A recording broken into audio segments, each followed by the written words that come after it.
WWE fans around the world, prepare yourselves, because what just unfolded has permanently altered the very fabric of the WWE universe in a way no one could have scripted, predicted, or even imagined.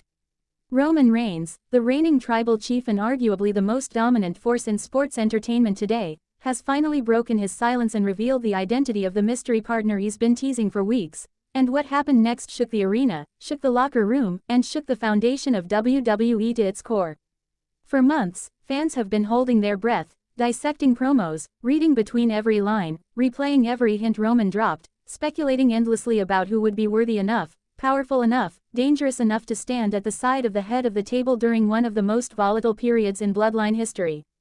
Since the implosion of the original faction, Roman Reigns has been silently waging a war of reinvention, not just rebuilding what was lost, but reshaping it into something even more vicious, more calculating, and far more unpredictable.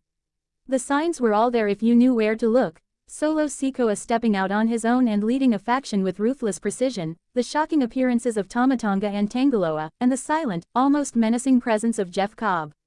But even with those moves, there was always a missing piece, a question left unanswered, a void no one else could fill, until now.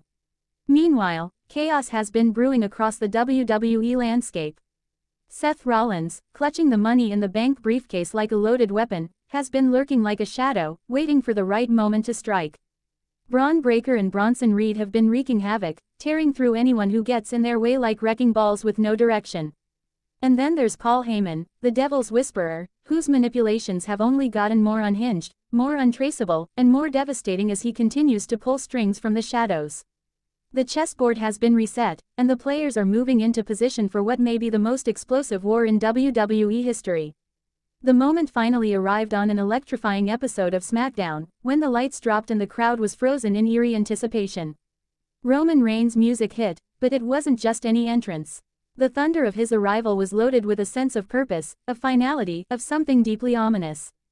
And then, with the spotlight shining down like judgment from the heavens, he emerged, not alone, but flanked by a man whose very presence sent a chill down the spine of even the most hardened superstars. It wasn't a returning legend. It wasn't a surprise NXT call-up. It was Jacob Fatu, the Samoan werewolf, the most feared, untamed, explosive force in modern professional wrestling. The crowd lost their minds as Jacob Fatu stood shoulder to shoulder with Roman Reigns, his energy raw, animalistic, and undeniable. This wasn't just an alliance, it was a war pact. This wasn't just a tag team, it was a statement to the world.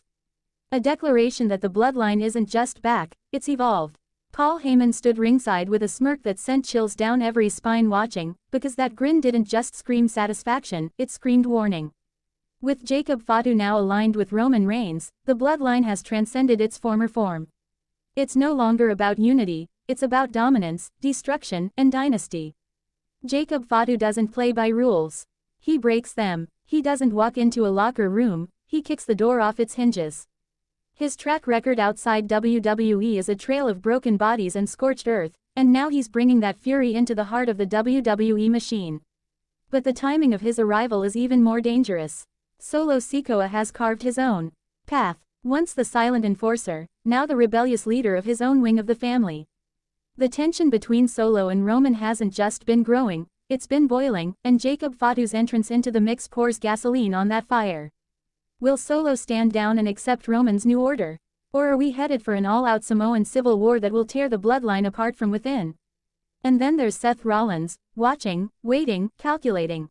Mr. Money in the Bank has always been one of the sharpest minds in the game, and he knows this alliance shifts the power dynamic dramatically. If Rollins was waiting for Roman to show vulnerability, that window may have just slammed shut. With Jacob Fatu watching Roman's back, the tribal chief might be more untouchable than ever before. But in WWE, strength always invites challengers, and this might be just the kind of chaos that lures out unexpected threats from every direction. And we can't overlook the wild cards, Tama Tonga and Tangaloa, unpredictable and unhinged, still lurking in the wings, ready to pounce when the moment is right. Jeff Cobb, a walking wrecking ball, silently destroying everything in his path. Paul Heyman, orchestrating chaos with whispers no one can trace.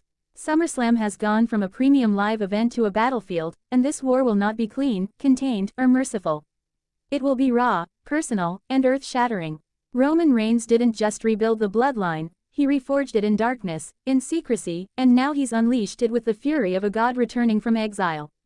The WWE roster has been put on notice. The tribal chief isn't asking for acknowledgement anymore. He's demanding obedience. He's enforcing dominance. And he's ready to destroy anyone who dares stand in his path. So if you thought the bloodline was finished, think again. With Jacob Fatu by Roman's side, this is a new era of violence, vengeance, and victory. So if you're feeling the heat, if your heart is racing like ours, then drop a 1 in the comments, hit that like button, and make sure you're subscribed with notifications turned all the way up because the storm is here, and it's just getting started. Who can stop this new bloodline? Who has the guts, the game plan, or the sheer firepower to challenge this new tribal empire?